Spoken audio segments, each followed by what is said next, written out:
Hi everybody, Professor April here, and it is Sunday and time for our week review. We're going to begin week 5, so I'm looking forward to it.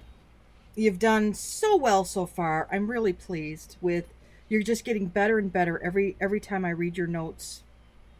Now I'm going to be doing two. I generally make one video for each of my two cohorts, but today I'm going to make two, because I think it's important for us to analyze the exam, the midterm that you took, so that, just a minute, I have my music on. Alexa, off. So that you can have a better understanding, perhaps, when you take your final, where you may have made some mistakes along the road.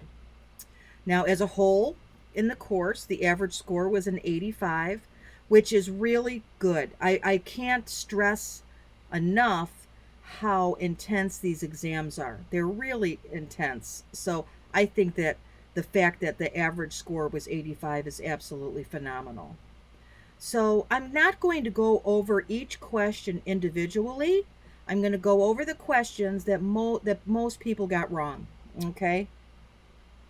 So pretty good up to here. This one was a 55 answered correctly. The existence of regular, deep, and rapid respirations after a severe closed head injury is indicative of neurologic injury to the lower midbrain. This is one that the class did poorly on, and these are questions I find that it happens a lot that people do poorly on this question, because you're missing this component of it. Select all that apply. So you may have gotten partial credit for this question, but you didn't get full credit unless you chose decision making, speech, and memory. Those were the 3 correct answers for this one. Everybody did pretty well on that one, this one too. Here's another one. A blunt force injury to the forehead would result in a contractile injury to which region of the brain? The frontal is that. And I know that when I'm doing my lectures, you don't know if I'm stressing something because it's on the exam, or if I'm just stressing something because it's an important piece of the content that I'm speaking to. But I did go over that in the review. Okay, a lot of hundreds. I like that. Here's one. Antipsychotic drugs block which neurotransmitter receptor? Dopamine. And there was a little bit of a mix-up here. Remember here, look at the question. Antipsychotic drugs block which neurotransmitter receptor? It's not serotonin, because that's the feel-good. It's not gamma aminobutyric acid. It's dopamine. Okay.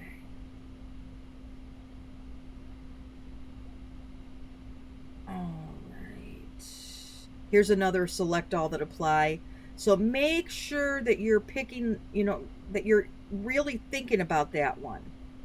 The most common cause of obstructive hydrocephalus in infants is stenosis of the aqueduct of the sylvis. That's the correct answer. Okay, let's see. Here's a 55. Another, see, the select all that apply. And it's 55% answered correctly, and that being because you had to get all 4 in order for it to be correct. And I did discuss this in the lecture also. Okay. 100. Here's another one. Respirations that are characterized by alternating periods of deep and shallow breathing are a result of which respiratory mechanism? Decreased blood flow to the medulla oblongata is the correct answer there. In what form of bronchiectasis do both constrictions and dilations to form the bronchi.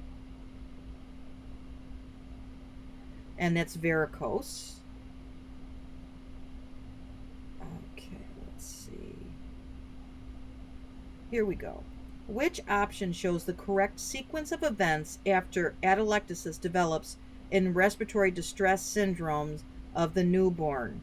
And this one is hypoxic vasoconstriction, right to left shunt, hypoperfusion is the right answer for that one. I think probably whoever answered this one, because look, 5 respondents did the right to left shunt vasoconstriction, hypoxic vasoconstriction, right to left shunt hypoperfusion, right to left shunt hypoxic vasoconstriction, hypoperfusion. So that was a tricky question. Absolutely tricky.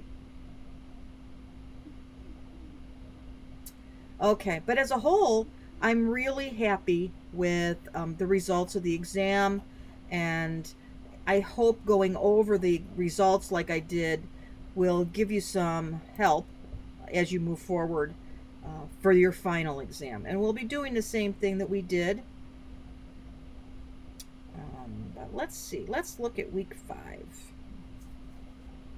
Now here we have this. This is always daunting now, isn't it? We see community disease portfolio second half. Well, remember, that's not due until week 6. So this is kind of a tip that you should be working on this. These 2 options here allow you to submit your paper so that you can see what your Turnitin score is. And I strongly encourage you to review the video that I developed to help you with the writing of this paper before you write it. I think that it goes into detail enough so that we shouldn't see common structural errors occur in this paper. So let's look at our case for week 5. Tomorrow, as always, we're going to have the drawers open at 8 in the morning.